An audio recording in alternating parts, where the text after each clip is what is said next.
Edwards on the drive, goes inside the floor.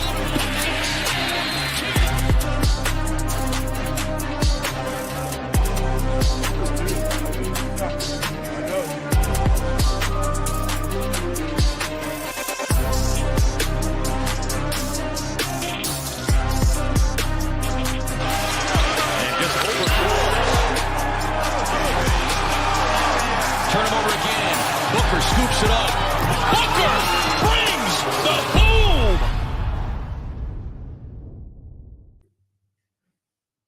Back on the Run Through Sports YouTube channel for a little NBA talk with my guy, the man, the myth, the legend, Big T himself, dressed in full Nuggets gear. I wish he had the full yellow gear. I wanted the banana gear, but he couldn't do it. He didn't want to switch his hat. But Big T, you ready to go? You got your Nuggets gear ready? Are you starting to build some faith that the others around Jokic can get it done? Because that's the question. I mean, that was the question. You were a little, wishy-washy with the Nuggets and the bench, really the bench and the others with Jokic being able to get it done in that series. They fucking destroyed the Clippers in that last game. I mean, the series was close. Like every game, it was close games pretty much. But then that game was just, they pounded that team. It was over early, and you kind of knew it. What was it, 75-50 at one point? Like they were just owning this team, and now they get the number 1 seed, OKC, the Young Bucks. Against the maybe the more experienced team in your Nuggets. How you feeling about this matchup? Yeah, I mean, the last 2 home games, they won, 131-115. Jamal had 71. The role players played good. And then, obviously, Game 7 where they just rolled. And Jamal didn't even play good in Game 7. It was Gordon and Brown. MPJ played good. Westbrook played awesome. Westbrook played awesome in the whole series. I'm a Westbrook hater, but man, he was in his bag. He was doing chin-ups on the rim and taunting the crowd, teeing himself up. He told the ref to give him a tee. Like, he was deep in his victory lap bag. You're killing me with these chin-ups. Yeah, I mean, that was perfect. So I loved it. Even though I don't love Westbrook, I loved him doing that. And they played great. I mean, if Peyton Watson can give minutes like that, if these guys can play that good, they can beat anybody for sure. And all of a sudden, I mean, that's how quick things change too. After game 1 or 2, we're like, all these guys are hurt. And then all of a sudden they don't look hurt anymore, really, besides MPJ. I mean, the other ones don't look hurt. All of a sudden they look healthy, and now the pressure's off because now they're a massive dog. I mean, 7-1 dog, and I don't understand the price. I mean, obviously it's because OKC's really deep. The Nuggets aren't. They got home court. I mean, I get it. They'll probably win. OKC will probably win, but I still can't pass up that price. I mean, I'm betting Denver. There's no booze. I'm just saying. I mean, if you're, I just booed you. I didn't get 700. I didn't get the confidence. I mean, I could do it. I could do the normal tout thing where I come on like, we're gonna roll them up and like. I mean, so wait. I got a question though, because just to clarify, first of all, you're obviously a Denver Nuggets fan, so you have some fandom in this. You did bet Denver pre the Clippers series. So you had that ticket. I did bet Denver too. I was confident in them going in versus the Clippers. Yeah. Yeah. Now, you did waver a little bit. Absolutely. After game 2, I wavered for sure. I never bet like the Clippers side, though. Right. Exactly. So I still didn't One thing we both agreed on, besides the Nuggets winning the series, was the series was going 7. So we thought it was going to be a close series. I talked about it. It was one of the reasons why in the King of the Playoff promo, I bet Kawhi Leonard was just, I bet the series I thought was for sure to go 7. That was my favorite series to go 7.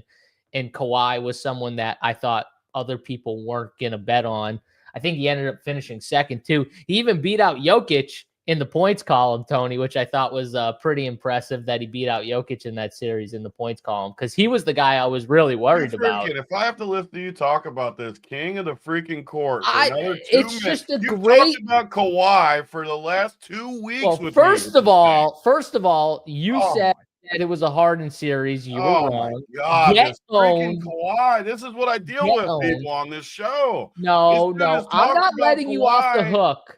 I'm not letting you off the hook for this because you said it was I said Harden. I never said I didn't say Harden. Big T. This was Big T. This was Big T after game 1 of the series because we weren't on that weekend show. He comes on and he goes just like this. He goes, I could have told you if I was on, it was going to be a Harden series. I could have told you that. That's exactly what this dude said to me. It wasn't even as lopsided as you act like it was. What? Harden in that series? The man.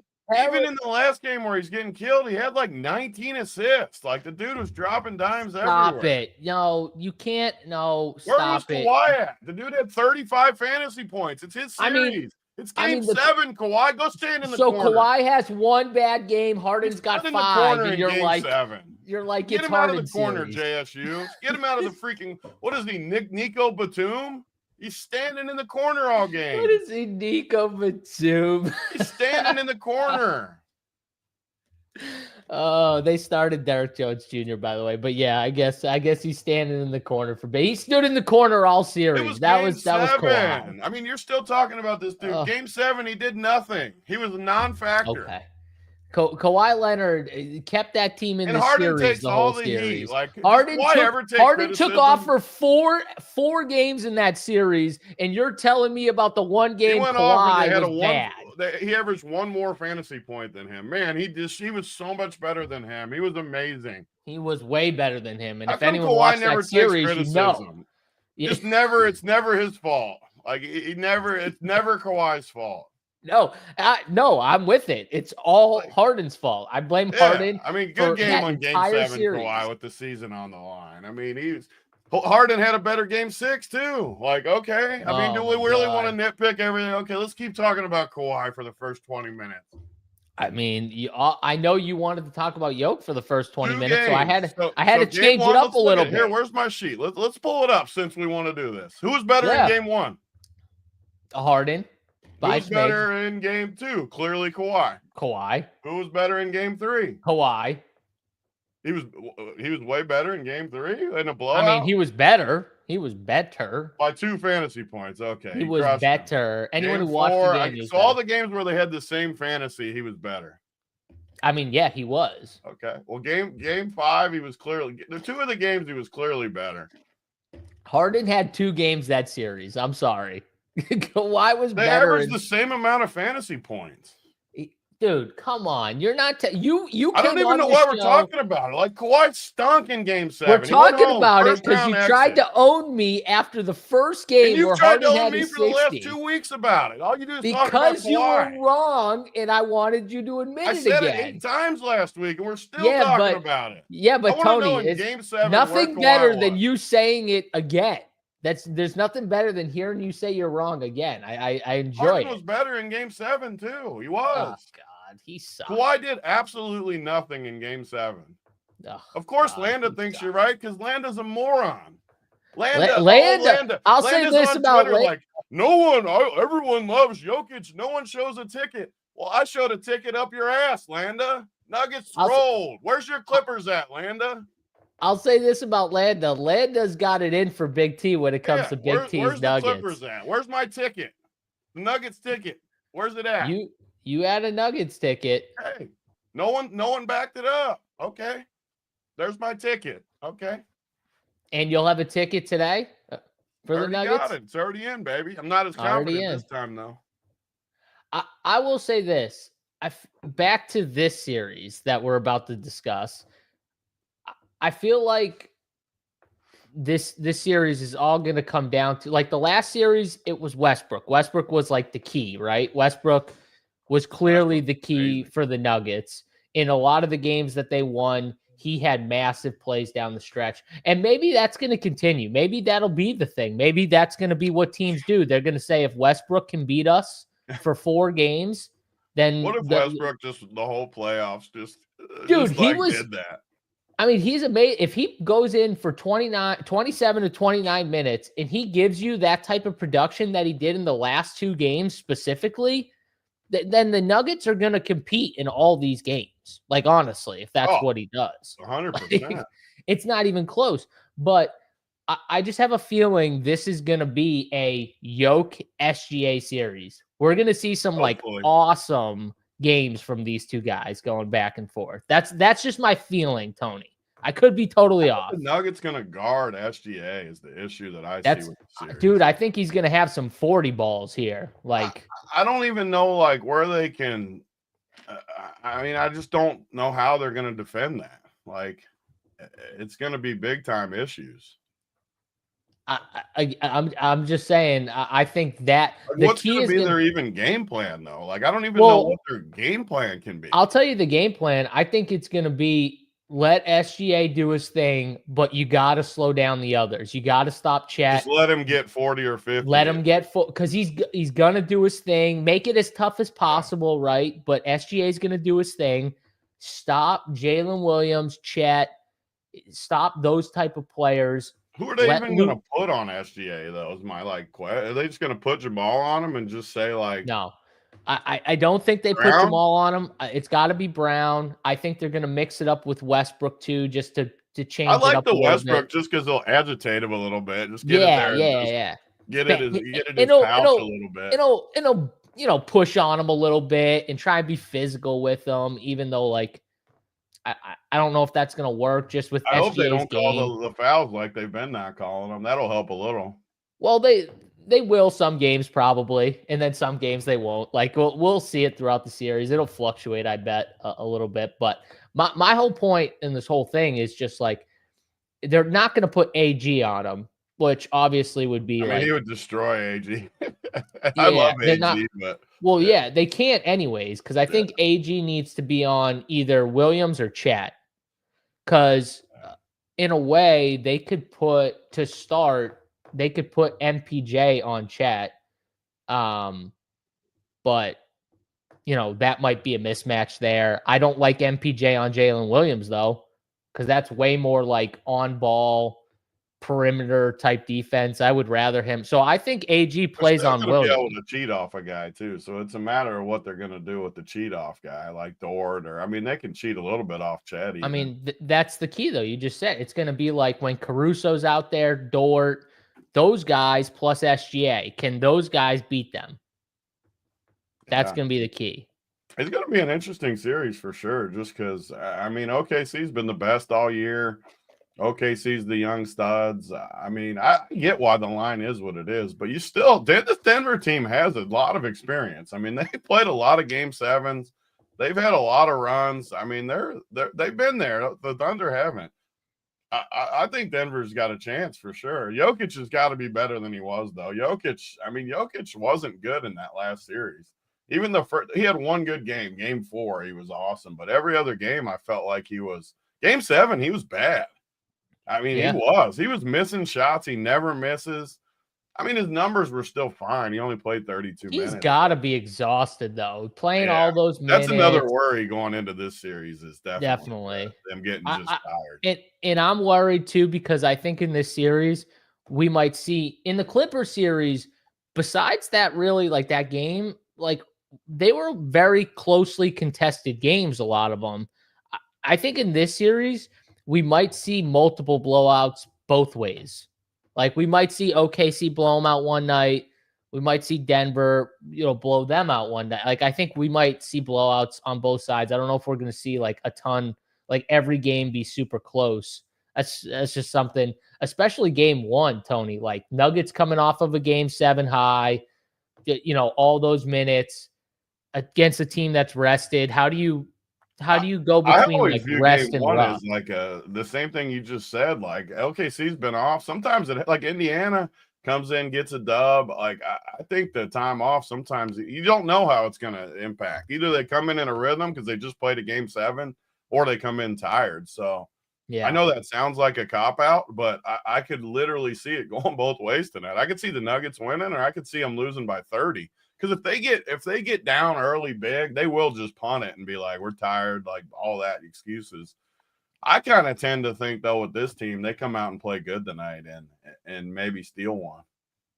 What is the number just tonight? I haven't looked. It's plus 340, I think, right plus now. 340. Yeah, I mean, I think. I don't know. I think they play good. I think they're more of a veteran team. It is a quick turnaround from a game 7, though. That's kind of crazy too that they made only one day and then right back on the road in OKC. Not granted, that's not like long travel or anything from Denver, but still, like that's a quick turnaround. No, but that's what it is. I mean, they get the quick. They go 7 games. They got to go back. And OKC's obviously been sitting and watching for the last week. You know what I mean? They got the easiest. How does that impact the team being off that long too? And I don't know. This is always the tougher game. I always struggle more early in the series just because I feel like you gotta get a little feel for how things are gonna go.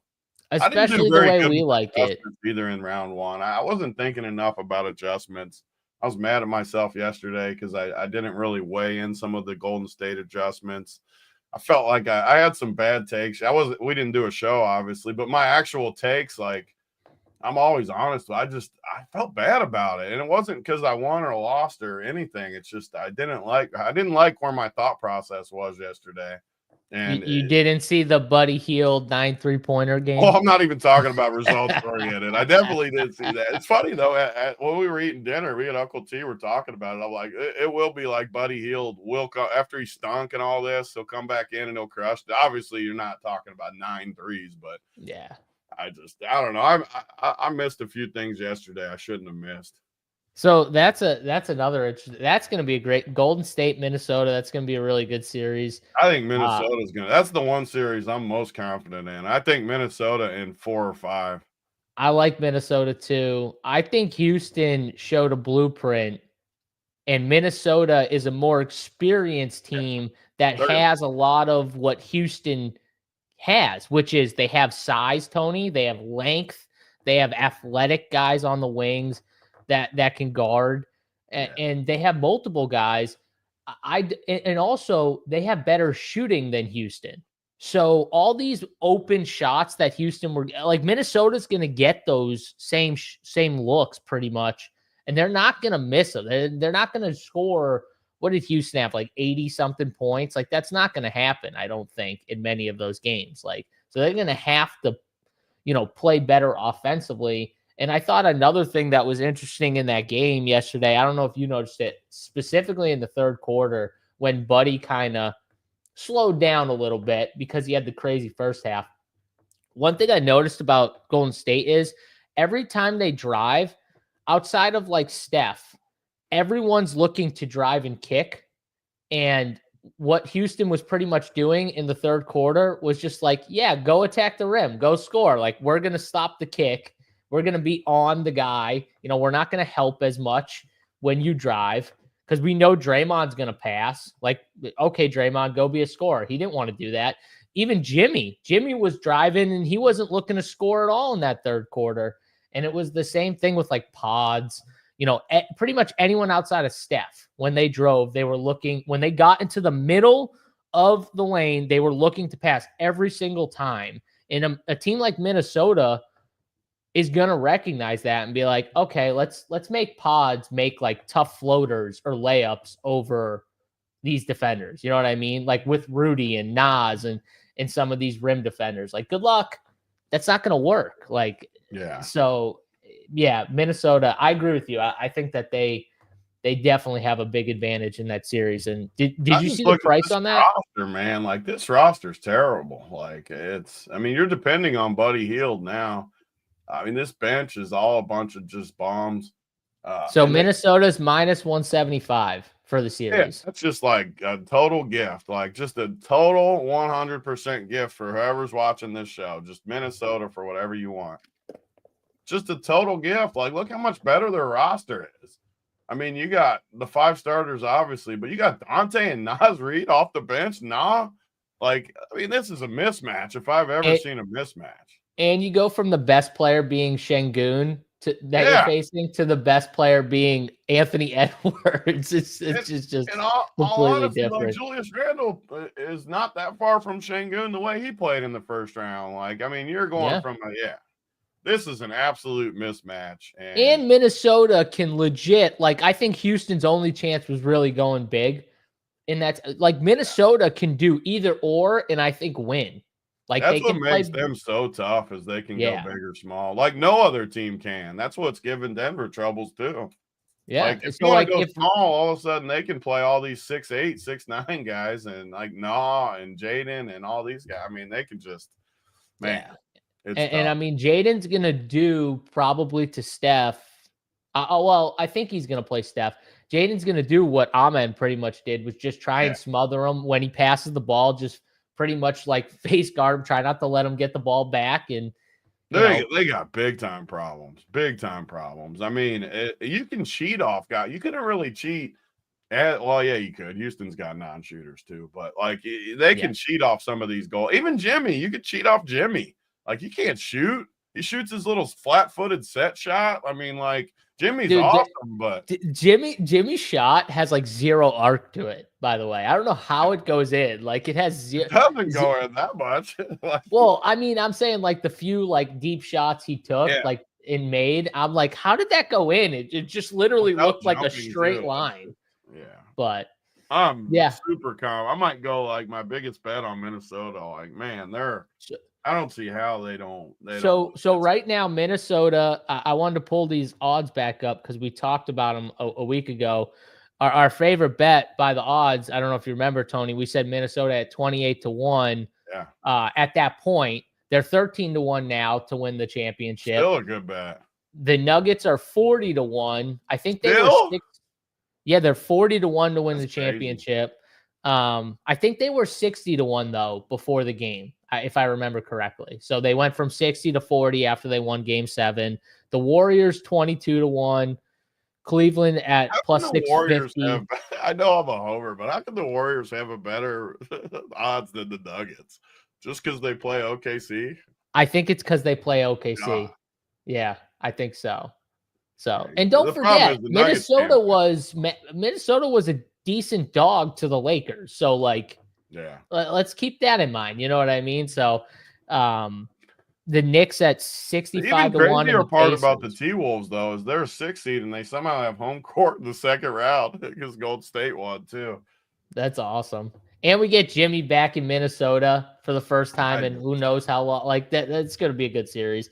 But I definitely am with you. I like Minnesota. But anything different with these odds, Tony? Do you still think Minnesota's the best at the odds, or do you think anyone else? Pacers at 45-1. Knicks at 55-1. Anything you see? I mean, we talked a little bit about the Pacers in that opening show too. Like, I still think the Pacers are like, they're just a good team. They're not going to win the title. Same thing I said then. Like, they're not going to win it.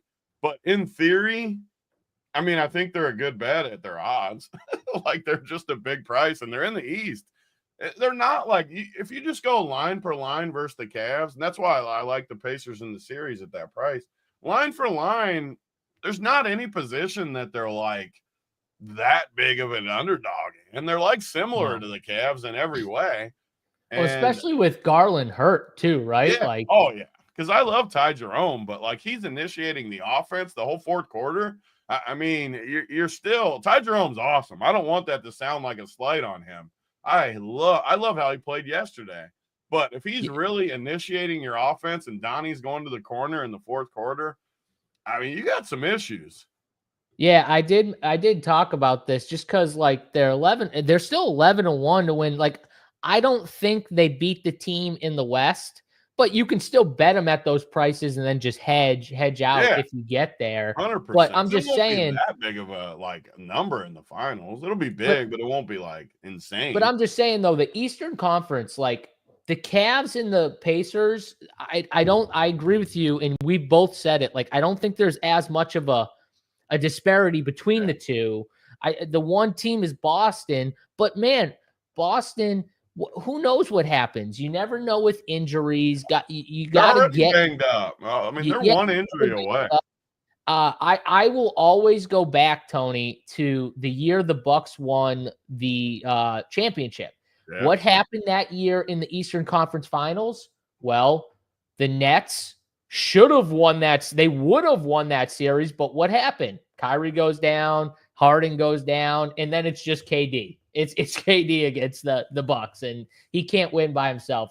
So like that's just shit that happens in the playoffs sometimes. It's a lot of health is a big part in who gets there. You know what I mean? We see guys get banged up all the time, but can you stay healthy enough to make the run is very key. And Boston's no different. So yeah, is Boston better than the Pacers? I think they're way better than the Pacers. Fully healthy, Tony. But you take out Jrue, or you take out, I don't know, Jaylen Brown's been banged up. Now it's closer. You know what I mean? Now these teams are more on par than before. So right now the Pacers are very healthy. You know what I mean? So they're, that's what makes them look a little better to me. And they're up 1 already, and you're still getting that price at 11-1. I just think it's very interesting. The thing about the Pacers, too, is they can just score. Like, look at their scores. 120 in their wins, 121, 119, 129, 123. They could always put up points. I mean, and you always have a chance. Like Halliburton can get his shot anytime he wants. Will he make it? Maybe he will, maybe he won't. But when you can get your shot anytime, I mean, you always have a puncher's chance. And I give him a puncher's chance, but I mean, I'm still the same way on the odds. Like, I'm not taking the Thunder. It's too low. The Celtics are too low. But I mean, Pacers still plus 205, Tony. If you haven't the thing bet about them. that series, though, like, it's not. I don't think the odds will move at all for Game 2. So, like, if you think the Pacers win Game 2, which I don't, you should bet the Pacers now. But I think it'll be the same price or close to the same price, even after the Cavs win Game 2. So, like. Interesting. I mean, the Cavs got to win Game 2. I mean, they can't go down 2-0 at home. But. Yeah. I mean, Nembhard, I'll keep saying this about this. I keep talking about this dude. Good. I mean, he is the Pacers' key. You want to talk about Halliburton, that's fine. He's amazing. I'm not saying Halliburton's not. I'm not saying Nembhard's their best player. I'm saying he's the key to that team because every time I watch this guy play, Tony, and every time I watch the Pacers come back into games or win big games, he's always hitting good shots, like big shots. I don't get it. Like at the end of games, always. And the team must have total confidence in him at the end of games because they're allowing him to have the ball and make those big shots. Like they're getting him the ball to make them. So that's just crazy on its own. He's definitely their key for me. And I'm glad that you bet the Pacers. I know pre-series you had them at that price. I did too.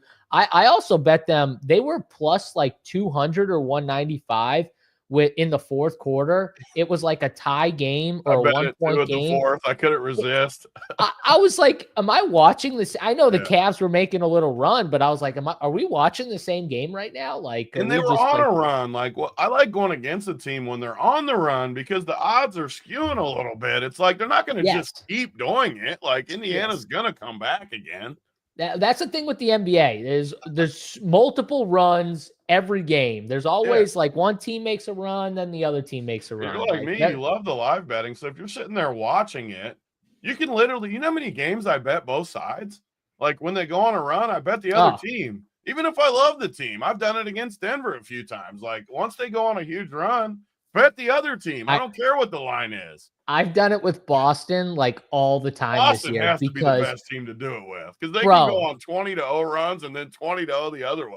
Bro, I've seen them, like plus 1,100, plus, and then all of a sudden, and they're down like 25. You know what I mean? And then all of a sudden they're up 1. And then the other way, where they're the huge the other team. It's where they're the huge favorite, they're up 25. And the other team's like plus 1,200, and I'm hammering the other team. Like, they just like, get me back. You know what I mean? Get me back close, and then I can hit the Boston side. I do it all the time with the Celtics. They are known for like big run, bet the other team. The other team, like Cleveland. If Boston and Cleveland play each other, I'm telling you right now, that series, you're going to see like a massive big run. Cavs will go down. You bet the Cavs. They'll come back into it. Like, that's going to happen. Same with the Pacers. The Pacers will do that too because, like you said, they can score. So you're going to see some, like, hot runs on both sides of those series. But, yeah, Halliburton, trust him. I love TJ McConnell too. I'm a big TJ fan, obviously. But, yeah, they've got some good players on that team, Tony. It's, I don't think the problem with the Pacers will always be when they play all the top tier teams. I don't know how you view Halliburton compared to like the other team's best player, like Ant or Steph or Jokic, Tate, like that's my problem with the Pacers will always be like, I think they're just a little better. You know what I mean? Consistent for sure. Like he just goes stretches where I think he needs to realize how good he is. Like so many times he just disappears, but then you'll see him like 5 straight trips. He'll break his dude down, get to the rim. Like his ceiling is just as good as those guys. But man, he's a facilitator at heart, Tony. He's a facilitator at heart. Like that's his game. Like I know we want guys that are like the alpha to be like the scoring. I like the passers. This is our. I was gonna say. We like differ normally. Halliburton's like, a little more of like a defer too, though. I wish he was he's got to be just a little more aggressive. Yeah, this is normally where I was posting AI. They had some AI, breakdowns on Twitter. I saw it. It brought me back. It brought me back. Brought me back, baby. It brought me. I went and watched that Lakers game where he won that one game, and I was just like, oh this God, the step over game. Oh, God, that game was so good. Dude, that game was so good, man. They had to be a huge dog in that game too. They had to be like a 15-point dog in that game. Oh, I'm sure they were in that game. He was just unbelievable. But all right, let's get into the DFS talk. We talked enough about the bets here. I think we're on board with a lot of the bets, at least from a series perspective. The Nuggets, the Pacers, we both bet. I'll be honest, I didn't bet the Knicks Celtics series because of the line. If you like the Knicks, or you're just like I didn't like bet anything crazy on those 3 big dogs either, just like normal bets. Like but I'm just saying, it's like price based. It's price based. I don't like the Knicks. Exactly. Like I like Boston to win the series, but. Same. I think, like you said, though, it's literally at that price. It's one rolled ankle away from the Knicks being able to win it. Yeah, and listen, I don't like the Knicks. I think they've played bad. The end of the regular season to the playoffs, I think they played very bad. But they have a dude who can make big shots at the end of games and find a way to win you games that maybe you shouldn't have won, Tony. And we gotta take that into account at least when we look at things, because having someone like Jalen Brunson, even though we don't like his actual game, he's a big shot maker and he's a tough dude. So, and Brunson and Tatum have played each other a lot throughout the years. I think we're going to see some fun back and forth between those guys. Yeah, I'm looking forward to the series of it. I think it'll be entertaining. Another issue with the Knicks too is look at this bench. We like Mitch Rob, but Deuce McBride and Cam Payne. Not in this series. I like Mitch Rob. I don't like him in this series. Yeah. That's my point though. Like it's not a great series for him. And you're going to have to play Deuce and Cam Payne. You can't play literally 5 guys. Even Tibbs can't just play 5 guys all series. Well, going to, and then like Josh Hart will go out banged up, or OG, or like another team that just can't stay healthy. So you're talking about like we're jumping into the DFS side. It's one thing to note with it. Like these guys are going to play 40 minutes again, these Knicks, which is in game ones. Look at the other teams. Denver's going to be a condensed rotation too, but OKC is going to play 9-10. Boston's going to play a bunch of guys. Like it's you have a luxury with the Knicks knowing they're going to play 4, and even their bench guys like Deuce McBride's 3,300 and Cam Payne's 3,100. They have to play because of what you said. Mitch Rob's not going to play that many minutes. It's definitely more of a town series where he can play on the perimeter a little bit and stuff. But they have to play. They just have to. And these prices are on the middle guys aren't that, like, Mikal Bridges is normal priced, and it'll be the theme of the show. Like we were talking before, a lot of guys are underpriced. OG is pretty fairly, Hart's pretty fair, Bridges is pretty fair, but Deuce McBride and Campaign are probably two of the better values on the slate because they have to play. It's still game one. Even Thibs isn't gonna, like, don't get me wrong, if it's fourth quarter and he can win, and he'll go for it, but don't be surprised if we see a blowout in one of these two games tonight and more guys get in towards the bottom. Like Campaign at 3,100. I hate Campaign, but man, 3,100 for a guy that's going to play. I mean, in this last series, what did he played 15 minutes, and then it got worse each game, but 15 minutes in game one. But remember, he was like the spark in the fourth quarter. So he got, I think, up to the 4 or 5 minute mark in the fourth quarter because he was bringing, remember they were losing, Tony, in the fourth quarter, and he kind of brought them back. So it's skewed a little bit, those minutes. If he has that type of impact, he's going to play more minutes, but it needs to be quick, right? Or Tibbs is going to pull his ass pretty fast. I think these minutes, though, because I mean, that's the key part. I think these minutes are somewhat accurate. Brunson 40, Cat 39, Hart 30, which he might have had fouls or injury or something, because I bet he would have played more. But 44 for OG, 29 for Mikal, and then you mix in these four guys. Like Landry Shamet only played the first game, really. But I won't be surprised if in game one they dust him off too, just to be able to play defense and stuff in this series. So I think they could play all these guys. I think these minutes are somewhat what we'll see tonight. Maybe the 10 from Shamet stay on Hard or something, but either, like, you're not going to play him because you have Deuce at just the same price and stuff like that. But right. I don't know. I think it's interesting looking at these minutes. Yeah, Deuce was bad last year. I agree with Joe Ruff. This is more of a Deuce series, though. Yeah, I think if you're into like the Deuce type plays, I think he's going to be more of a factor in this series. But I think I like a guy like Deuce at home. So I think I'm probably going to go to Deuce in game 3, Tony. Back at home with the crowd. That's going to be probably where I play Deuce. The interesting part about this series, though, is last series was a Brunson series. We like Brunson was their guy. This series against the Celtics, I think it has to be a Cat series. If it's not a Cat series, I think Boston rolls this team because I just don't think Brunson's going to be able to have as much success as he did against Detroit against Boston. Boston's just got so many guys they can throw at him. Like Detroit, they had one. And when that guy got in foul trouble or he got a couple fouls and then they had to switch off to somebody else or something like that, like they were in trouble. Like Boston, they can put Jrue on them. They can put Derek White. Jaylen Brown can get – they pretty much like they can switch and be okay. And that's just a luxury. So I think it really hurts Brunson. I think Cat's the guy that's going to have to play good in this series for the Knicks to have a chance, Tony, which is a switch up. It's not good for the Knicks then. They need old Cat.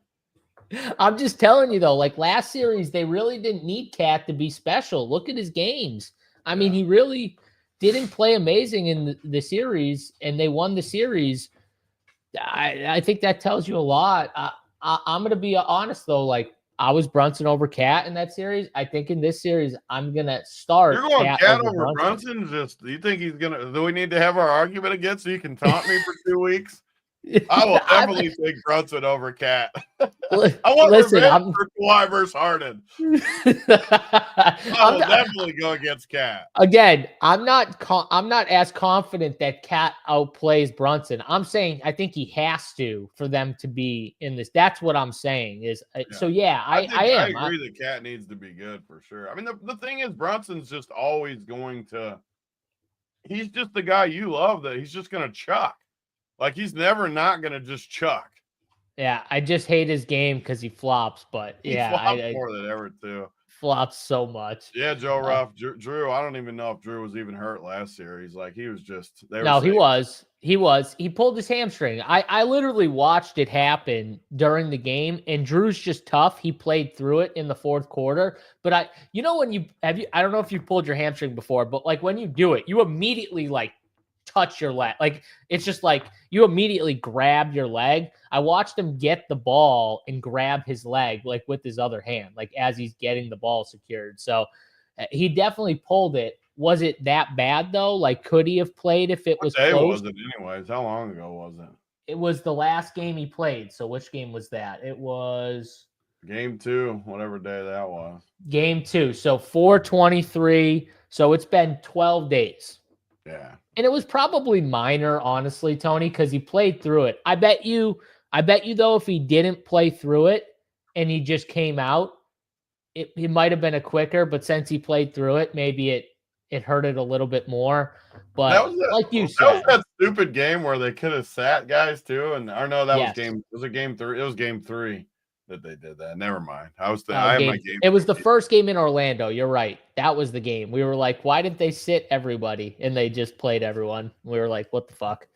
So, I think Drew's good to go. But hamstrings, man, they can come back on you. You know what I mean? They could go, so that'll be interesting. But hopefully, he got the rest he needed. Hopefully, Boston stays healthy. I mean, all these price tags though are cheap, Tony. I mean, you look at this game and you're like, everyone looks underpriced. I know you like Brunson. I'm talking about Cat, but 8K for Cat. I mean, we haven't seen 8K for Cat. He's been 10K this year in the regular season. OG. The problem with Cat, man, he's just so bad. Like I know. I hate Cat. Like I don't like him either. The games of the year, he played 35, and I know it's a different series, and I do agree with you, it's a better matchup. But man, the last 3 games, he was not strong. I mean, honestly, too, I'm not even saying it's like a great matchup. I'm just saying, like, I think he has to be better. Sure. Maybe a little bit. Not going to be able to get a ton of time, so like Cat's going to have to be on the floor. Has to be on the floor, and the way Boston switches.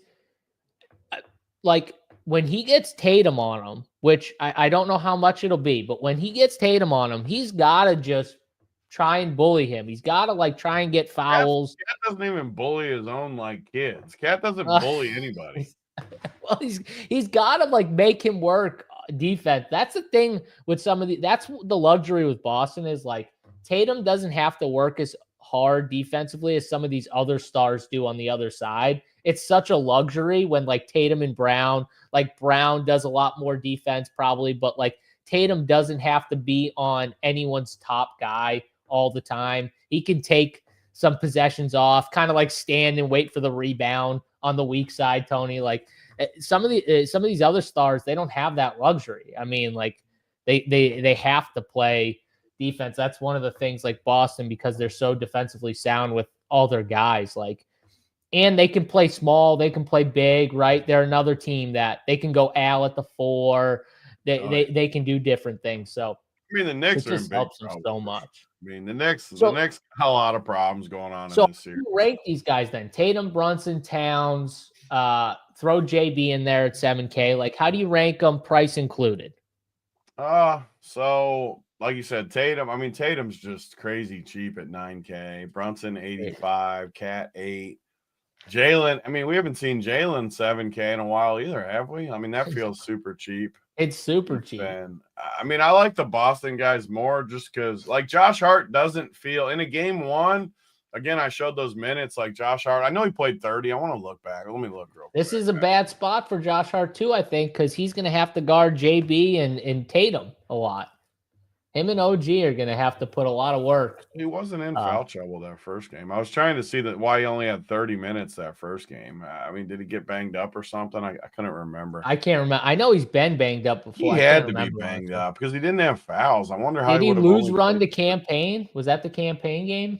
I mean, I can't remember. It had to be, but either way. So, like, I think these Boston guys are just flat out underpriced all the way down. And Horford's not underpriced at 5K. Drew's really not underpriced with everyone in either. But studs, and then more of the like OG.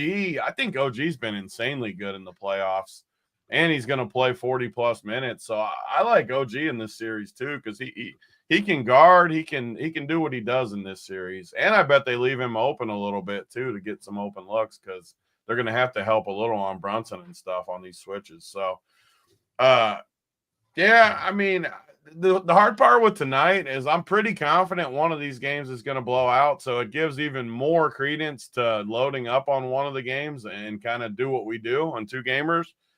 But which game do we think has more of a chance? Because I think one of them blows out, but I'm not sure which one. I won't be surprised if Denver, even though they're my team, they could easily get blown out tonight. Coming off the Game 7. Definitely. Which team are you more confident in tonight? Not the series, just tonight. Which one are you more confident keeps it close? Because I'm truly like torn. Well,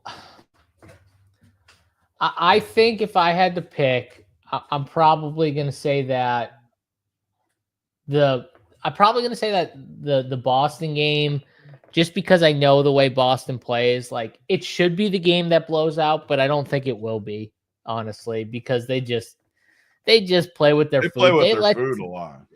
So much, and they just let teams like get back in games. I bet you this is what will happen, honestly. Boston's going to get they're going to have that crazy first quarter. You know, they do it all the time. They're going to be like on fire. They're going to hit a bunch of threes. Crowd's going to go nuts. They're going to get up like 15, 20, and then they'll just slowly let the Knicks back in. And, Knicks will find a way to cover. The Denver game's the more interesting one, because I honestly think like Zubac was, it was a better spot for him against Yoke. Like Chet is still skinny. Hartenstein is too short, in my opinion. Yeah, he's stronger, but he's too short. Like Yoke's going to be able to get, I think, a lot more easy buckets or whatever he wants against this OKC team than he did in the last series. That's just my opinion. Could be totally wrong. If Chet helps off of guys, Yoke's going to have easy assists. You know what I mean? Like he's going to have easy looks for guys to get open shots. So the Denver series is the tougher one for me to kind of peg. I guess I would lean that one could blow out, but I'm still betting Denver, honestly, just at that price. I can't help myself, because I do think they're going to struggle in this. I think both sides are going to struggle guarding the best player on each side. I hope so. It'll make for a fun series for sure. And it's just, it all comes down to the role players with the Nuggets for sure. I mean, if these guys play like they just played that last couple games, I mean, they were incredible in a few of those games. I mean, Westbrook, look at some of these now. I mean, they just have been awesome. They're going to have a chance for sure if they play good. Am I confident that Russell Westbrook can keep doing that? No, but I hope so. I like rooting for him when he's – and someone told me, I need to look this up. He really shot 40% threes this year. Is that correct? I'm not sure on that one, but I know someone told me. I didn't actually look it up, though. Let me see. I know this in the series, he shot pretty good from 3. I think it was around 40% for the series. Yeah, he might have been a little. Told me right. It must have just been corner. Yeah, 43% for the series. In the series, he definitely shot good. But someone was telling me on the year, it had to be corner threes. Someone had to tell me. Maybe he was only 32% on the year. 32. Again, though. If Russ is shooting 43% from 3, though, in the series, they're going to have a good shot, 100%. Like someone that knows how to look up his corner threes. Tell me what. I don't even know how to look that up. Someone tell me what he shot from corner threes. So, okay, back to this first game for a sec, just to polish it off. I think for me, though, I'm leaning Tatum over the New York Stars. If I just have to pick, I'm going Tatum straight up, and then like Jaylen Brown or Josh Hart, I would go Brown. Derek White, Porzingis being cheap, like OG Anunoby. That's kind of where I think I still lean Boston. I agree with you. OG's probably their best mid-tier if I was just looking at the Knicks out of Bridges in Hart, and OG. I think I'd like OG the most of those three. I think I'd go OG, Hart, Bridges in that order. But I You could don't see like OG more than Porzingis? I like Porzingis over OG. Oh my God. Porzingis is 6,300. They're the same price. In a spot that I think the Knicks are going to struggle with is like Porzingis. I think Porzingis is going to be someone they struggle with in this series to guard. That's just my take. But I'm putting that in the notepad for when we review this series. Okay, put that in the notepad. Chalk that down. I got to start chalking these down. Jog it down right there. Jog it down. Oh, I'm Porzingis, speechless. Yeah, I like Porzingis. I'm just gonna say it. Like, I think I like the Boston side more than the Knicks side. Like, I like Derek White. I think Derek White's good. Could Derek White give me 40 in this game? I think he could. You know what I mean? Like, he's 6,500. He's not seven. What was he, like 7K, 7,200 in the past series? Like, he's down to 6,500. Porzingis was 7,200 or whatever he was. Porzingis has a vagina. But Cat does too. So which one? Yeah, they both do. Which one wins out? It's like double guns right there. No, they're gonna put Porzingis in this ball screen. How's he gonna stop the Brunson ball screen? No, I'm telling you right now, the Celtics they're gonna slow down Brunson. Brunson's gonna have issues. I'm writing this down. I'm gonna put it right here on this pad. And I'm gonna. You know why though? They're gonna cheat off of Josh Hart all game. They're just going to cheat off Josh Hart all game and Mikal Bridges' broken ass fucking shot. They're going to cheat off all these guys. They don't respect. I don't think Boston's going to respect really any of these guys outside of Cat and Brunson. Porzingis, it's on there. Yeah. Put it down. Knock that down. That's going on. What did it say? Just so I know for a fact. JSU Porzingis. That's all it says. That's all it says. Yeah, I'm gonna leave it right there for this. So how do I know if I won this? How do I even know? We'll know. There's always a clear we'll know. Yeah, Christine, let him know. Let him know. Let Tony know, and Jake, I guess. But JSU with the Boston fan takes. Yeah, I mean, I need an RPS notebook. They are pretty solid. It's thick paper too. It's like Michael. I don't even have an RPS notebook. I don't even have one. He's probably got like an RPS pen. I got nothing. Unbelievable. Is that a pen? You son of a bitch. Unbelievable. I'll put it in my mouth too for you. Oh God, I can't stand when you do that shit. All right. So you don't like Porzingis. You don't like Derek White. No, I like Derek White. I like the only guy I don't like is I don't like Horford at 5K either. That's crazy. I definitely don't like Porzingis though. Like, and I don't like Jaylen Brown either. I like Tatum, Derek White. I like Tatum and Derek White. Would you take Jaylen Brown over Josh Hart? No, I would take Josh Hart for sure. Oh, okay. That's interesting. Because I agree with you. Like, I definitely like Tatum, Porzingis, White. Well, you don't like Porzingis, but I like Brunson too. I definitely like Brunson. Yeah, I don't like Brunson here in this spot, but we'll see. 8,500. I know, but dude, I'm telling you this right now. I got Tatum over him. I've got SGA. I love SGA. We're getting to that game now. We can go right into that game, but I love SGA here. I'm not fading SGA in this spot. I didn't like him at all in the last series just because of how easy it was. I mean, he still had some massive games in some of these, like in the close games too, Tony, right? Like the blowout games, obviously he didn't need to do as much, but in the games where Memphis kind of like hung in there and played them close, which I think Denver can do, right? In those games where these series stay close, SGA is going to nuke this team for point. Like he's going to absolutely nuke, I think. And I'm just not fading it at 95. He's 9,500.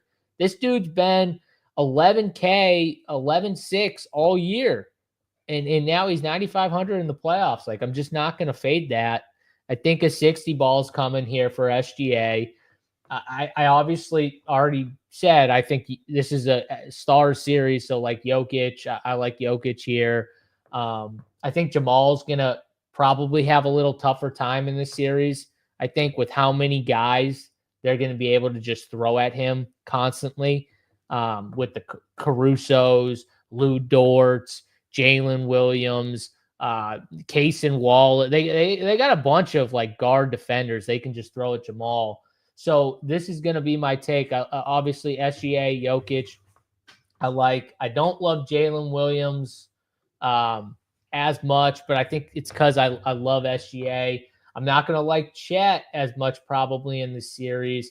I like this next range, bro. I like the Brown, the Russell Westbrook, Hartenstein even a little bit, because I think Hartenstein might need to play a little bit more in this series. So I kind of like him. AG, that's kind of where I'm at. I like the two studs, and then I'm going to fade this next range of like Jamal, Jalen Williams, Chet, and get into this 5K range and 4K range with like Westbrook, Brown, Gordon, Hartenstein. That's where I'm at with this series.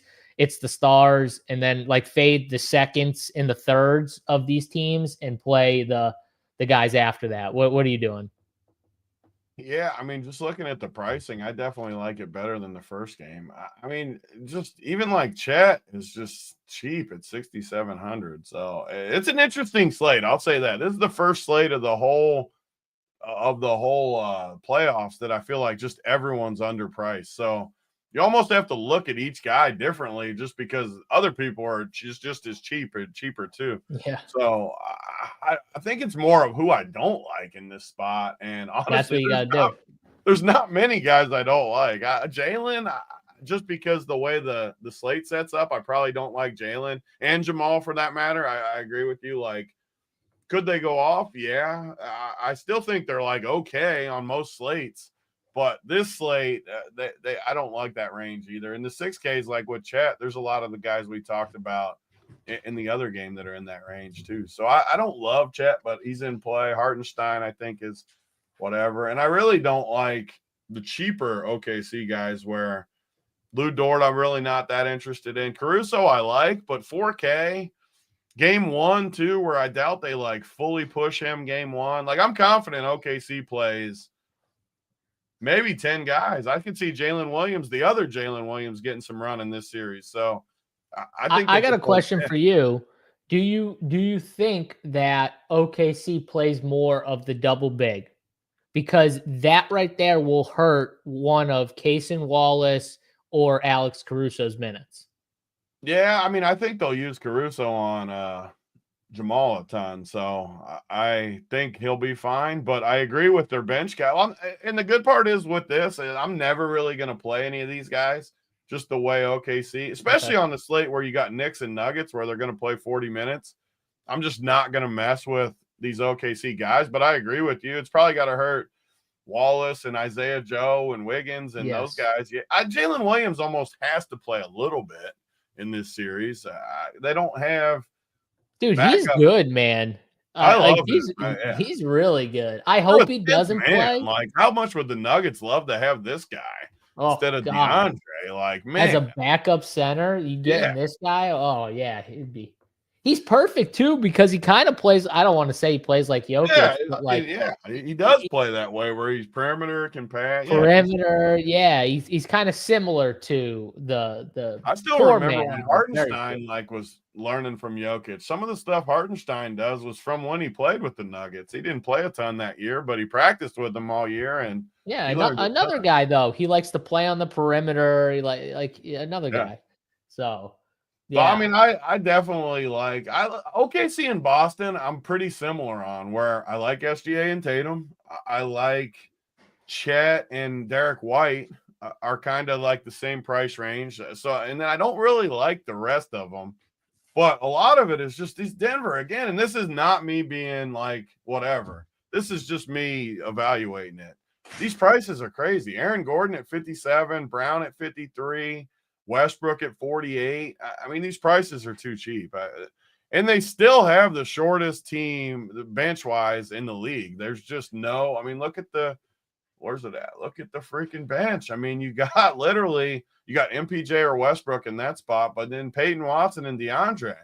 I still don't think they're going to dust these other guys off all that much. For Showdown, we can get more creative. which we can talk about right after this. But I still don't think they're going to go crazy with the bench. Game 1, Denver's just always played close to the vest, and they got a backup coach in there a little bit who's going to just try to win. He's not playing the long game. He's just trying to win. I don't know. I love these Denver guys. If they did, Tony, I think it would be a game like Game 1. Like if they did. What they got. See what they got. I think the interesting one is like Picket, though. Like, what do they do with Picket, who they didn't want to use at all after that first stretch? First, 2 games he played? He played what? He played 5 minutes and 7 minutes and 11 minutes, 6 minutes. But they don't even want to. I bet they go back to that where he plays like the 5. You're talking about for Showdown, right?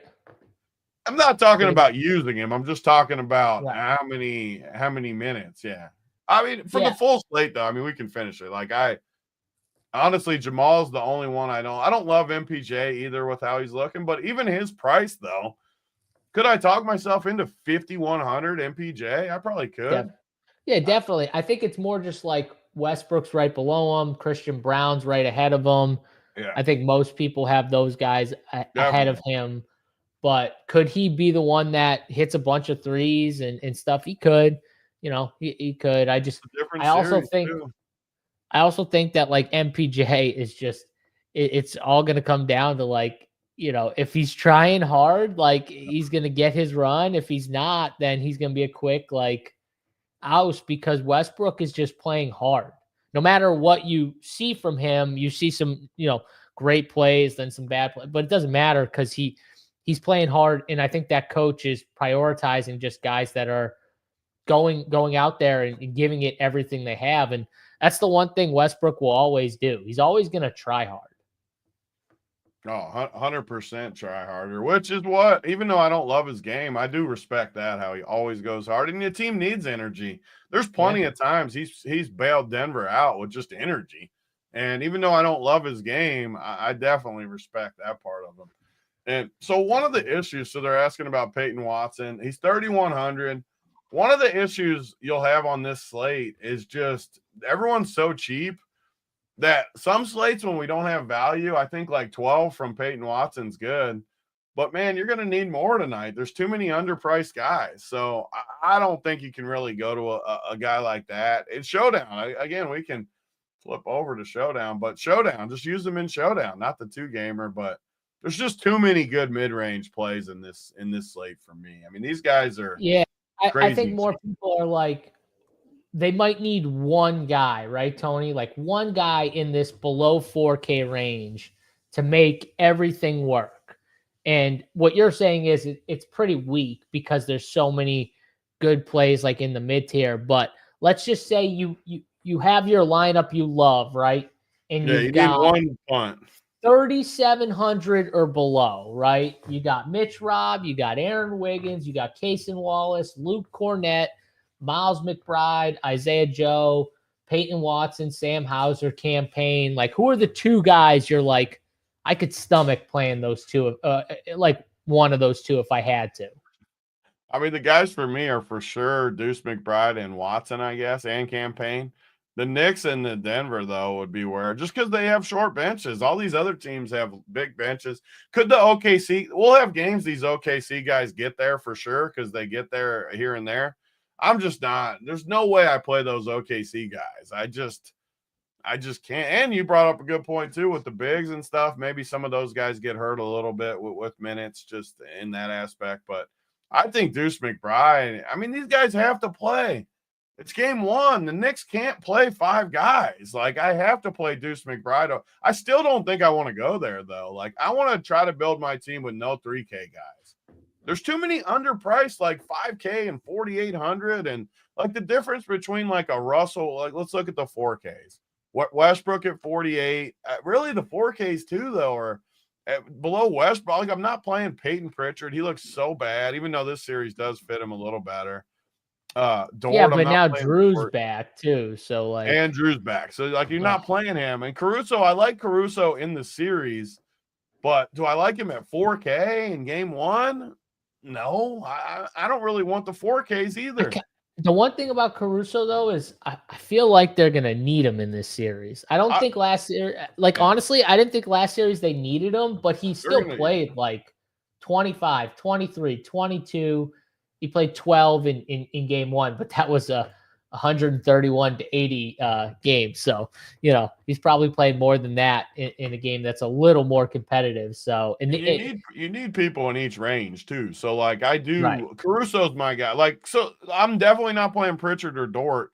So like he's the only, and I'm not playing Mitch, Rob, Wiggins, or Wallace. So like Caruso's the only guy in that 1,000 mark. So he'll definitely have to be in there for me because you never know like when you actually build what No, yeah, range you're like exactly. ending in. So you need someone in each range, and he'd be my guy That was in my the. whole point with the question is like, people might need someone in the range. So like I think honestly, and I don't like Mitch Rob, but like I think he's way better than Case and Wallace and Wiggins and Cornette. Like I think he's way better than those guys. But like Miles McBride, I think he's got a chance to play more minutes. And I think Peyton Watson's the other guy. So it'd be like those three guys, but I think it's more like I think I him. got Like too much scar tissue from Peyton Watson. Whenever I get high hopes for him, he just comes back and just gives me nothing. I could just see it just because of like It he makes does kind of sense. It does make sense. I agree with you that it makes sense. And on top of it, they need him to be good in this series. Like you need can't him. have no one off the bench. And OKC is so athletic. I keep saying it, but they are so athletic. Like they've got a bunch of different guys they can throw. Like Peyton Watson is athletic.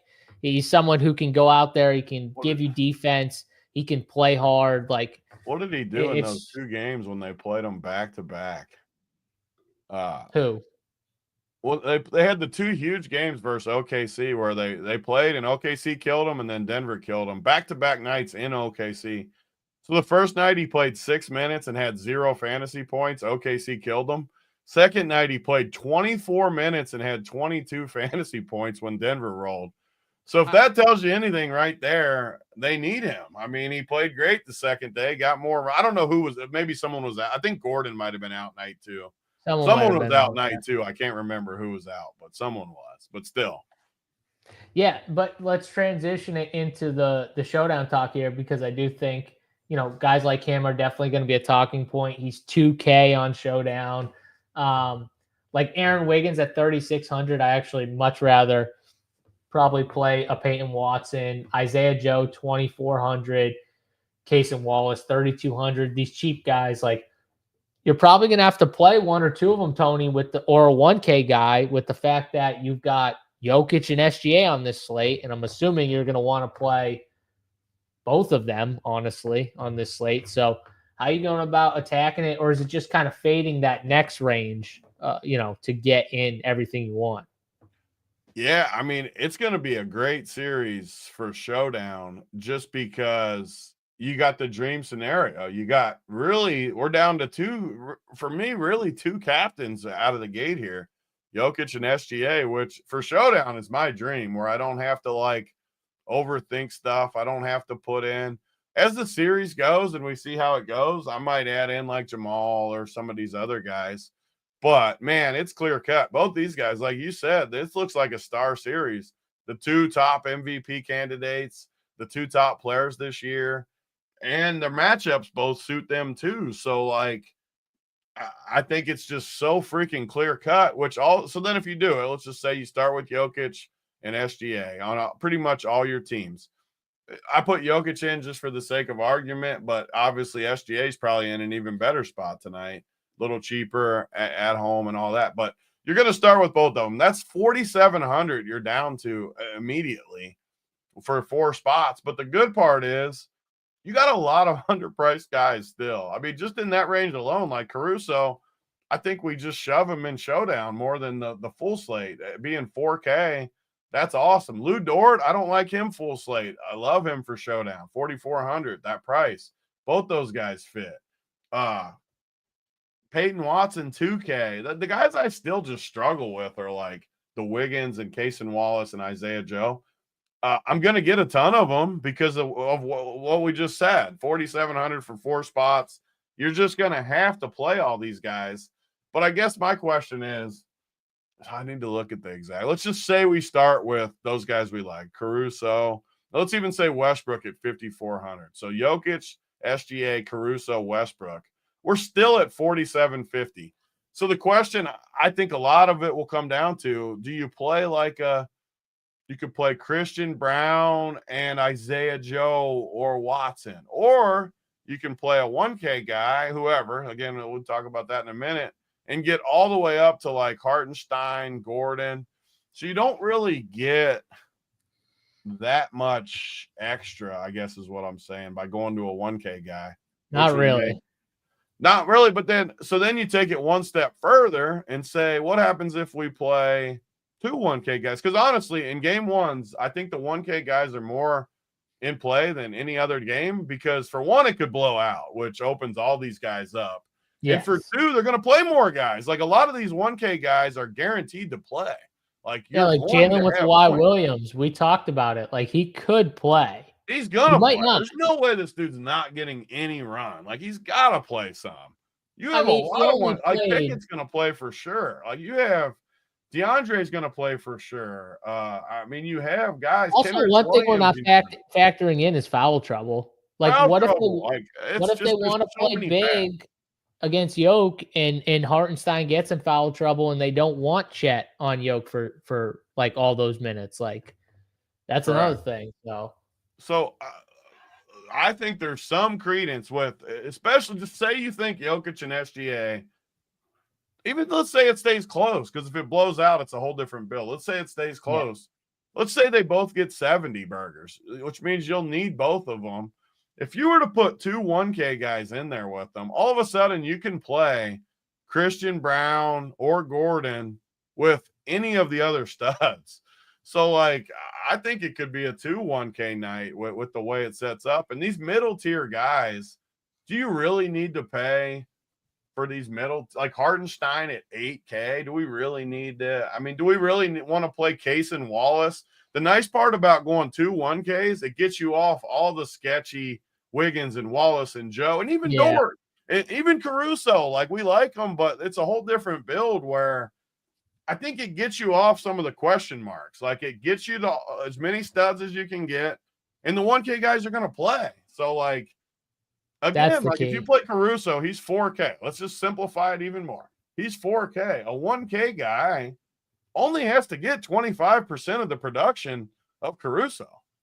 Like, he doesn't have to match him.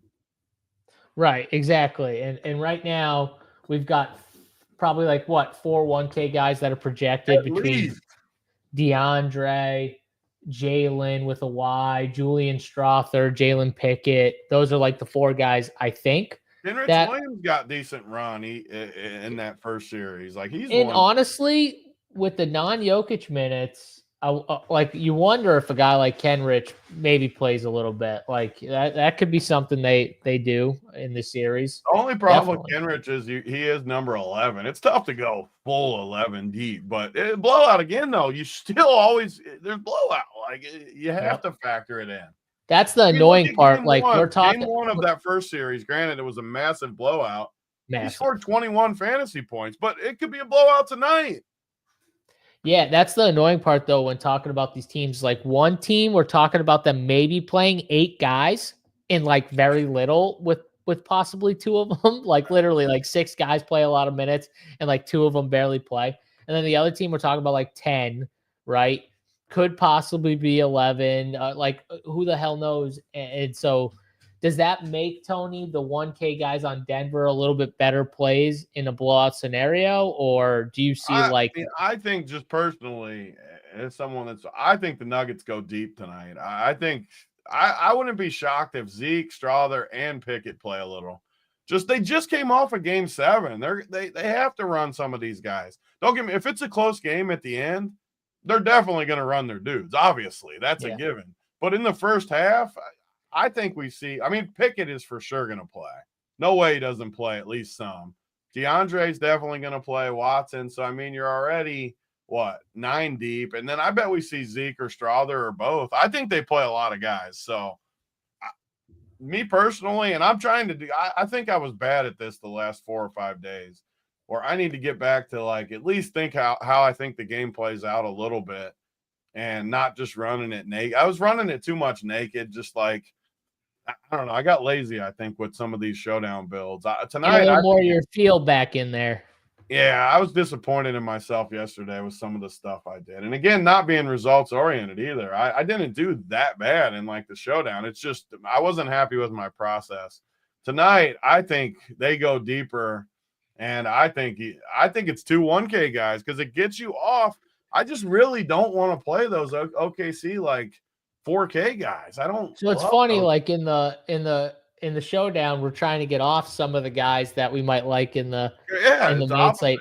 But it's more the build we're trying to get off of. So are you going to make like a rule, like at least 1K guy? Is that like going to be a rule? I don't think I'll do that just because I'm going to have 150 teams. So like, I still want some of the Carusos and stuff. So I don't want a rule, but with my projections, because I'm going to bump Jokic and SGA a ton, and I'm going to, in showdown alone, I'm going to bump some of these other guys too, like Chad. I'll probably bump a decent amount because I want the stuff. I want to force it a little bit without actually forcing it because I just don't want. Really, it's just the OKC guys, I guess. The Dort, Caruso, Wiggins, that whole range from 4,400 to 2,400 is the only range of the whole slate I want to be under on. Whatever they are, I want to be under. So here's a question. Jonathan says, who would be y'all's mid-range? Not doing the mid-range captain at all. Definitely not. Not on this slate, more so than ever. Yeah, like I'm with you. I don't love and I don't really love like those some slates like we love like those second tier guys. I don't really love them in this spot. Like I don't love Jamal. I don't love Jalen Williams. I don't love Chat.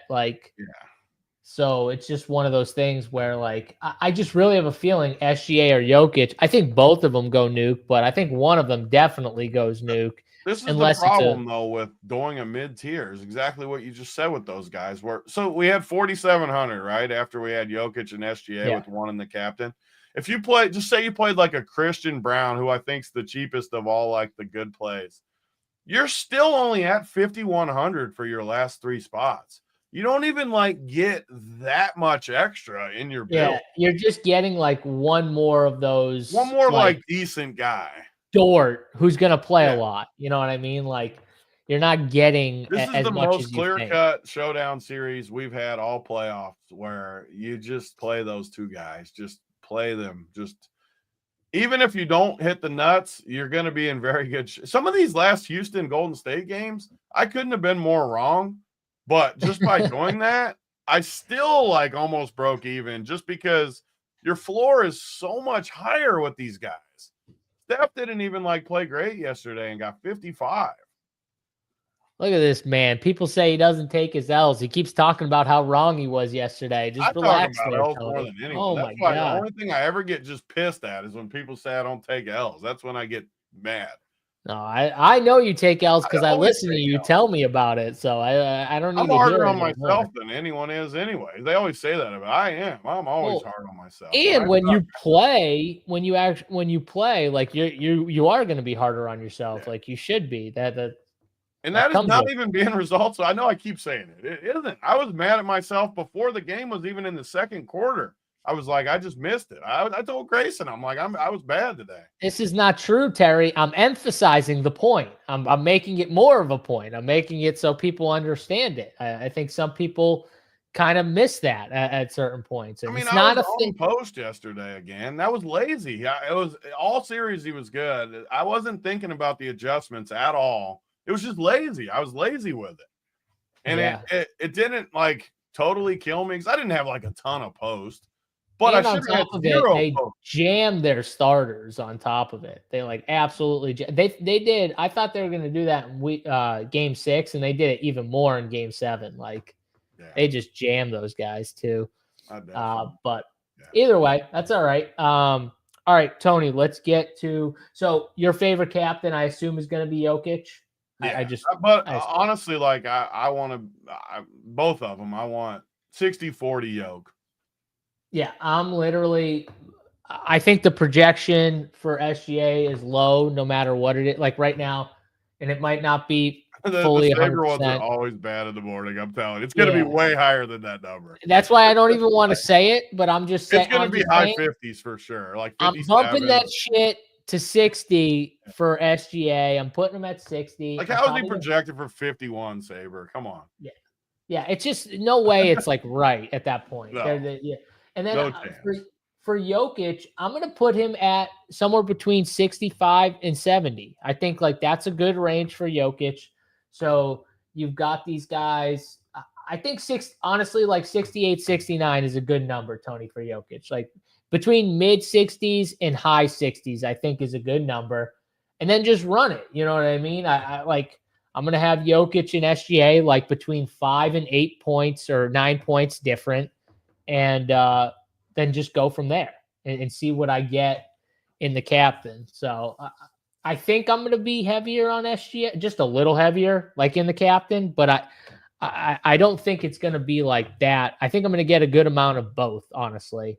Like maybe 55, 45 is probably what I'll get. That's just what I think. Could be wrong. I love it. And then go from there. So yeah, I think we're on the same page with that. Try out some 1K guys. I think looking at all the 1K guys, Jalen with a Y is one of my favorites. He's definitely going to be our guy. The only issue I have at all with him is I feel like other guys have a higher ceiling, but I do like his skills. And if we get a blowout, he's going to smash too. Right. I'm just thinking about all the paths where he can play him, like blowout, some fouls. Maybe they're rolling and they're just like, all right, let's give him a few minutes because they're rolling like early in the game. So what we need for sure, what we need with our boy Jalen with the Y is we got to have, when all the projections solidify later today, we got to have one or two of these guys ahead of him. We can't have him be like the highest projected, which I'm worried about because honestly, he should be probably the highest projected. He should be ahead of DeAndre. He should, to me. Are we 100% DeAndre plays in this series? He just has to. At least some. They don't have anybody. Like, could they play Zeke over? I wish they would. I wish they would. Can they? Think about this though. So last time the Nuggets played an older veteran Clippers team. Kind of suits DeAndre a little bit more, right? Yeah. They're playing a young, athletic OKC. It's like the opposite of what they played in that. It wouldn't shock me if, I'm not saying he's not going to play, but it wouldn't shock me if they flipped it and said, maybe we'll run Zeke because they're just OKC so young. Like I think he fits it a little bit better running with these guys than DeAndre does. That's just, and maybe that's something they could adjust in the series, right? They start out with DeAndre in game 1 and 2. Maybe he doesn't give them good minutes and they try and change something. So I need to look at this box score because again, I'm going to keep referencing these two games, but they played back-to-back nights in March, which wasn't that long ago, and they were both big games at the time. So I think we can at least look at it a tiny bit for. Let me see who was out for the Nuggets because Zeke played both games. I want to see what DeAndre played though. Let me find it real quick. Believe me, I hope you're right because I think Zeke Naji would help them. It makes sense to me, so I definitely hope. And I hate Zeke Naji. I don't want it to sound like I'm a big Zeke Naji guy. I do not like Zeke Naji. DeAndre is just how confident can you be in DeAndre? That's what I'm saying. I'm not confident, and I kind of hope he's the highest projected. To be honest with you. Okay, so the game the Nuggets won, which they were just destroying them. They only won by 13, but they destroyed them. DeAndre didn't play. Yep. Gordon, I don't see Gordon. I was pretty sure Gordon was out too. I knew Gordon was out. So that I didn't want to see that because Zeke played 11. Peyton Watson played 24. Picket played 18 minutes in that game, which that should be similar. Because their guards were the same. Jamal played 40. Brown played 36. 18 for Pickett, somewhat real. Probably a little heavy, but I think Pickett Pickett could be the safest 1K by a mile. Is he still 1K? Yeah, he's 1K. Jake shouting you out too. Thanks for the Van Fleet captain last He's Friday. bringing me back one of my few good takes. I There was you on a go, little Jake. drought with good takes. That's how you make them feel good. There you go. Get him a good take there. Thank you. Love that. So yeah, I think Pickett was 1K, right? Yeah, he's 1K. So is Strother. Yeah, they're 1K. Man, dude, Westbrook was good in this game too. 16 points, 7 assists, 5 boards. Westbrook was freaking good. Westbrook was good. Like Westbrook was good in these games. Like they split the series too. I think 2-2. So let's look at the game OKC won though, just because they split these. So the night before OKC, Aaron Gordon got hurt in this game. That's what happened. He played 7 minutes, got hurt. So Zeke Naji played 22 minutes the first game. Westbrook played, and Pickett played 16. So both games, Pickett played 16 and 18. I think we can project Pickett for somewhere in that range. I really do. They need him early. Maybe not quite that many, but say 7 minutes a half, 14 minutes, something like that. Where that's a lot, honestly. For 1K, I think he's got to be the best 1K play. Just looking at these numbers. Andy, they were counting on him. I think it'll be the same way. Early in the series, he'll steal some minutes, and then later in the series, he probably won't when they start limiting their rotation. But so let's see if anything else weird sticks out. Jalen Williams with a Y played 10 minutes. It's exactly what you said, though. So, like, all their guys, like Chet was back. SGA played 35. Dort played 30. But Isaiah Joe, Wiggins, Cason Wallace, and Caruso all played like 17-minute range and didn't do that much. So, I mean, let's see what Jalen with a Y did the second night. Did he play both games? Probably did, right? I would assume, right? So he played about 10 minutes both nights. Was Chet in those games? Was he playing? Both. Jalen played both. SGA played both. Yeah, I mean, pretty much they had their same roster both games. That's why I think we can look at these two games more so than you normally would, because they were both big games for these teams. Like the first night, OKC wanted that game bad. Second night, Denver got embarrassed, so they wanted it bad. So I think you can use that more than you normally would. Yeah, like I really believe. I don't think like the series price on this series, like plus 500 or whatever Denver is, like I don't think that's like this series. I think is closer than that. Like in other series, they're like, okay, this team's like way better than that other. I don't think. I think Denver's just gonna. When Denver's gonna struggle, it's gonna be like because they are a little thin or they're tired. Like OKC's, a young team. They also don't have to play a ton of minutes like throughout the year because like they play so deep, right, Tony? Like with so many guys, 10, 11 guys, like the Nuggets, Jokic got to play, in the fourth quarter, the full fourth quarter after playing the whole third quarter. Like that's something OKC like almost never has to do. And SGA could probably do it too. He's in great shape. Like he could definitely do it. But it's just like they don't ever have to do shit like that. Whereas Denver has to do that more so. But I do think at the price, like plus 500 is just, that's insane. Like Denver has a better chance. Me, just being the Nuggets guy, I like it for the price, but man, it definitely makes me think that they're going to wear them down. And you got to show some heart. You got to get like Jake in the chat. I don't know if Jake's a Nuggets fan, Jake but is definitely overconfident. I hope he's right though. You got to show a little heart here. Tell him, Jake. I know for a fact. The one thing I know for a fact, if Denver's role guys play their best, they'll have a chance. Can they do it for a full series is the question. I think Yoke's going to have a much better series. That's just my last series is the crazy part. If you told me he played that bad and they would have won, I wouldn't have believed it. I know you wouldn't have believed it. I know for a fact in game 7 and they won. Dude, he was bad. Honestly, he was not great in a lot of the games. For Jokic standards, honestly. Definitely. Like, let's be clear. Like for Jokic standards. So, granted, it was the game they had to have was game 4, the buzzer beater game, and they were up 20 going to the fourth, and they had to have that. I mean, he had 82. again, though, that game, it should have been a blowout, but it wasn't. You know what I mean? Like, how crazy was that win, though? That saved their season. That was without Westbrook. So they literally only played those 5 guys that game. And MPJ, 42 minutes that game. I mean, yeah, he was good in that game. That was like one of the few games he was actually good in, like in the series. The bad part for him when we're talking about 5K, he still only had 25 fantasy points that game. That's not good for his 5K price. The MPJ games where you know he's going to do good, like for you to win in DFS, is when he's rebounding.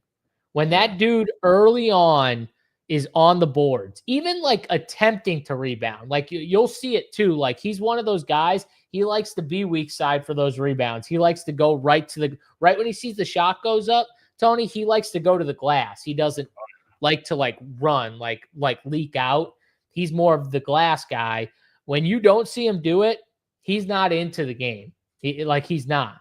When you do see him do it, though, in that game he did, he was into the game. That's the difference. Like in those games where he was good, he was on the boards a little bit more, or at least trying to be on the boards. Like he has to do that. But hopefully he does. I'm rooting for MPJ because I know he's super talented, and I want him to do good, but I just think it's one of those series where you're not going to know. Like, it's just, you're going to play him because he's low owned a lot. Like, he's the leverage play every slate. No one wants to play MPJ. Definitely. So. All right, let's do our favorite play of the night, and then we'll get out of here, Tony. You got a favorite? You could go stud and, like, mid-tier because there's so many good studs and mid-tier plays if you want to do something like that. Yeah, let's see. Who my favorite stud? I mean, it's too easy to just say Jokic or SGA. I'd like to get more creative. Let me look. You give yours if you know who you like. Yeah, so my favorite stud's going to be SGA at 9,500. He's definitely the guy I'm going to look to from like the DFS. Obviously Showdown too, like, but the 2-game slate. He's my favorite stud. And then for a mid-tier guy, should I do it? I'm just going to I want to poke the bear a little bit more. Just because he made fun of me. So give me the big boy, Kristaps Porzingis at 6,300. That price tag is too cheap. Kristaps, it's your time to. Did you just put the thing over your face? My notebook. Wait, wasn't that who was the politician who was in the White House in the Oval Office and did that? The girl from Michigan, whatever her name was, Whitmore, whatever her name was, did the same thing. I don't know if you saw that, but she was in like the Oval Office and they turned the camera to her, Tony, and she just held the thing over her face because she didn't want to be shown. That's what you just did right there when I said Kristaps. You pulled the same move right there. So I don't have a notepad, or I do the same thing to you with your pick, whoever you decided to choose. But all right, give your pick now that I gave you plenty of time to figure it out. I just think, I mean, you're going to call me over, but the 3 prices. There we go. I wanted to give a different stud for the I just don't like looking at it, though. I just, those are my 2 favorites. Yeah, ball up. Take Brunson, Tony. Come on. You love Brunson. Take ball up here. I was trying to honestly figure out if I could fit him with the other 2 studs, but it's not going to work on this one. So it's going to be Jokic. And I'll just say the 2, I'll give 3, Christian Brown and Aaron Gordon, the Nuggets trio, 5,300 and 5,700 is just crazy. So those 3, I mean, I just love those plays. So those are my guys. But I'll be honest, I'm excited about your Zeke Naji. The more I think about it, the more they could dust him off in this a little bit more. I'd be so happy if I saw him come in first instead of DeAndre. Man, I would love it. And I would think it even in a small percentage way increases Denver's chances in the series, because he's at least got, maybe he just gets something and just plays good. DeAndre, you know what you're getting. Like, he's just going to eat 6 minutes and he's going to just do what he does. Like, he's not going to go and get you some. Zeke Naji, he can hit a couple threes or something random where I think you might be onto something, more so Showdown than anything. But he's only 3K on the main slate too. Like, I like it. I feel good. I'm onto something here. I feel it right now. I feel like I'm onto something. I like that too. We'll And they post. paid this Obviously, dude. This dude gets paid like I a know decent that's amount what of money. I keep saying this shit, but they fucking paid him, and I still don't understand why they paid him. But And I'm whose not- idea was it to pay him? Because even when they did it, everyone was like, all the Denver guys were like, what? Is it the guy that's gone now? I mean, Who's there's the a dude? decent chance it was one of the two guys that's gone now.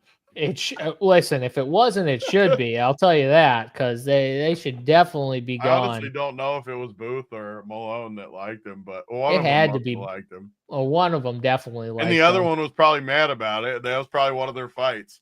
Yeah, probably right there, probably. So, all right, we'll see. It was a good show, Tony. Went over an hour, like no hour and a half. Honestly, 2-game slate. Hopefully, people enjoyed it. Hit the like button if you did on the video. Come join us over at runpuresports.com. RPS 15 if you want that 15% off your first month or week. Come hang out, get in the Discord with us, talk some sports, all sports. Get in there now, use that code, and we'll be back same time, same place tomorrow for Big T and myself, JSU. Good luck in your DraftKings, DFS, and bets. Till tomorrow, we're out of here. Peace.